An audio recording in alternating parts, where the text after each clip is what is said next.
नमस्कार दोस्तों, मैं सुनील कुमार आपका फिर से स्वागत करता हूं आपके अपने चैनल क्या ऐसा होता है। दोस्तों, जैसे मैंने आपको बताया था कि मैं नासिक जाऊंगा, त्र्यंबकेश्वर जाऊंगा और वहां पर जाने के बाद मैं आपके साथ बहुत कुछ चीजें मैं आपके साथ शेयर करूंगा। वहां पर हम गए और हमने पंडित जी से काल सर्प दोष के बारे में पूछा। उसके बाद हमने पितृ दोष के बारे में पूछा। वहां पर हमने पंडित जी से ये भी पूछा कि जो नारायण नागबली दोष है, हम लोग शायद उन चीजों को नहीं जानते हैं। नारायण नागबली दोष ये साउथ की तरफ के काफी लोग होते हैं जो इस दोष को मानते हैं। और ऐसा माना जाता है कि जो नारायण नागबली दोष है वो हर इंसान पर होता है, चाहे भले ही उसकी कुंडली में वो दिखाई दे या ना दे। तो दोस्तों, वहां पर मैं बहुत से पंडित जियों से मिला था और भी काफी लोगों से वहां पर मिला था।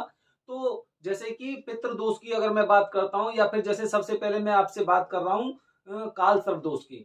काल सर्प दोष, सब लोगों ने वहां पर काल सर्प दोष के लिए अलग अलग फीस बना रखी है। सब लोगों ने अलग अलग उसका पैकेज बना रखा है।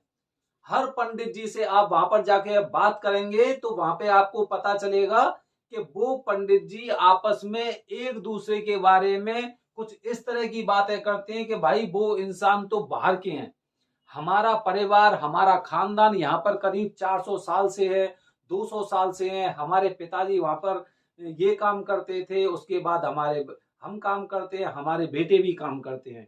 तो यहाँ के बारे में जो ज्यादातर जानकारी है वो हम लोगों को ही पता है।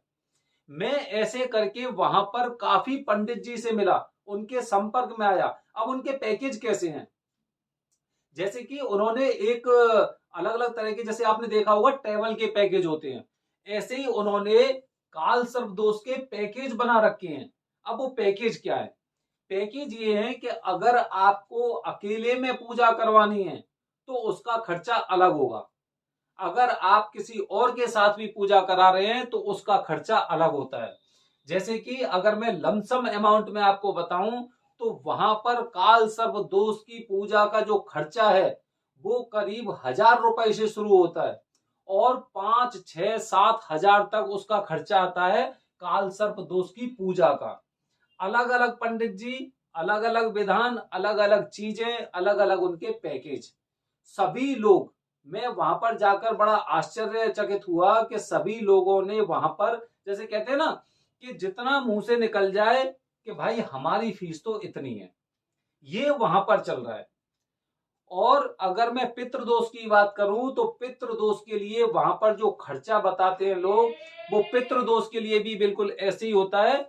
जैसे कि उसके भी अलग अलग पैकेज है कि भाई पितृदोष का खर्चा कितना है, 3,000, 4,000 से लेके, और वहां पर पितृदोष का जो खर्चा है वो करीब 25,000 का है। पितृदोष की पूजा 3 दिन की होती है। पितृदोष और नारायण नागबली दोष एक ही चीज है। हमारी तरफ अगर नॉर्थ इंडिया की तरफ आप आएंगे तो आप देखेंगे कि जो पितृदोष है उसे हम सब लोग पितृदोष मानते हैं। अगर आप साउथ की तरफ जाएंगे तो वहां पर पितृदोष को नारायण नाग बलि दोष के अनुसार मानते हैं। एक एक पूजा के बारे में मैं आपको पूरी बेहद जरूरी जानकारी, एक एक चीज के बारे में बताऊंगा अपनी आने वाली वीडियोज में। सबसे पहले, जैसे कि मैंने आपको काल सर्प दोष की पूजा के बारे में ही बता चुका हूं, काफी वीडियो में दे चुका हूं। उसके अलावा कुछ जो नई जानकारी मैं लेके आया हूं काल सर्प दोष पूजा के बारे में, वो भी मैं आपको अपने आने वाले वीडियो में शेयर करूंगा। उसके बाद जो मेरे वीडियो जाएंगे, जैसे कि नारायण नागबली दोष के हो गए या फिर पितृ दोष के हो गए, तो पितृ दोष की जो पूजा होती है या नारायण नागबली दोष की जो पूजा होती है वो 3 दिन की होती है। 3 दिन तक पूजा किस तरह से होती है, किन किन देवी देवताओं की पूजा होती है, कौन कौन से हमें परहेज करने पड़ते हैं, दूसरे दिन की पूजा किस तरह से होती है, ऐसे मैं आपको 3 दिन तक की पूजा का अलग अलग वीडियो बना के दूंगा। और उसके साथ ही मैं अगले वीडियो में आपको उनके कुछ परहेज बताऊंगा।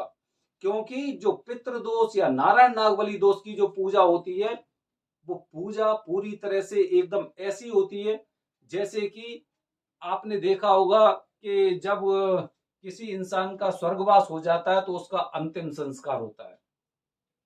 ऐसे ही एक मान्यता होती है कि जो पितृ हैं हमारे, जो पितृ हैं, जो किसी दुर्घटनावश या फिर किसी इस तरह से कि वो उनकी जो मृत्यु हुई थी, वो पूरी तरह से कहते हैं ना एक कुछ दुर्घटनावश, जो दुर्घटनावश जो जिन्होंने इस पृथ्वी से शरीर को त्यागा है, उन लोगों को अभी तक किसी लोक की प्राप्ति नहीं हुई है, किसी लोक की प्राप्ति नहीं हुई है, जिसकी वजह से उनकी आत्माएं और निरंतर विचरण करती रहती हैं अपने परिवार वालों से। वो इस चीज के लिए बार बार किसी माध्यम से, सपने के माध्यम से या किसी भी तरह से, और वो अपने परिवार को सूचित करती हैं कि हमारी आत्मा भटक रही है।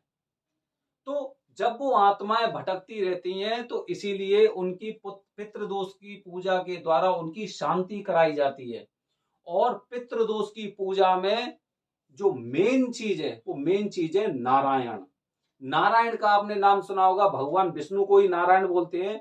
तो वो एक ऐसी पूजा पद्धति होती है जिसमें नारायण के साथ अपने पितरों का समावेश किया जाता है, और फिर उसके बाद वो नारायण लोक में जाते हैं, और नारायण लोक में जाने के बाद तभी उन्हें अगला जो शरीर मिलता है, अगली योनि प्राप्त होती है।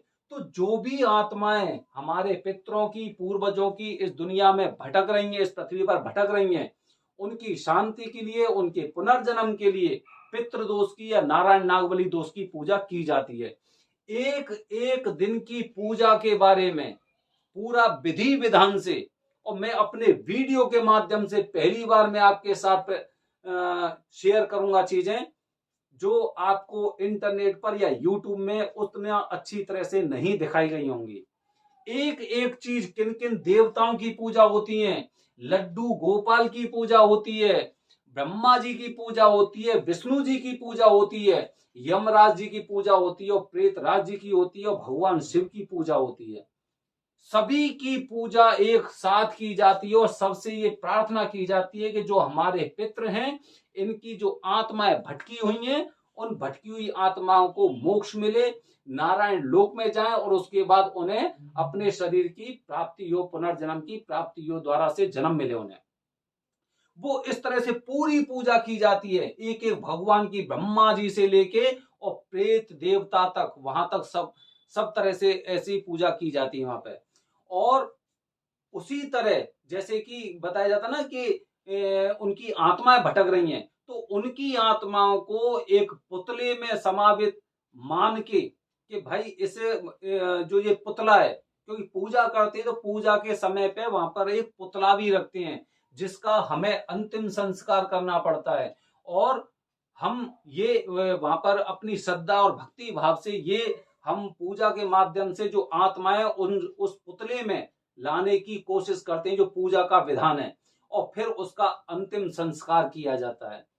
तो इस तरह से पितृदोष की पूजा या नारायण नागबली दोष की पूजा होती है।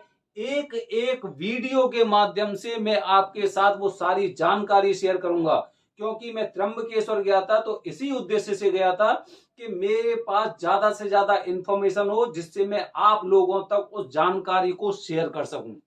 तो दोस्तों, हमारे वीडियो, हमारे चैनल के साथ आप बने रहिए। मैं आपको वो जानकारी दूंगा,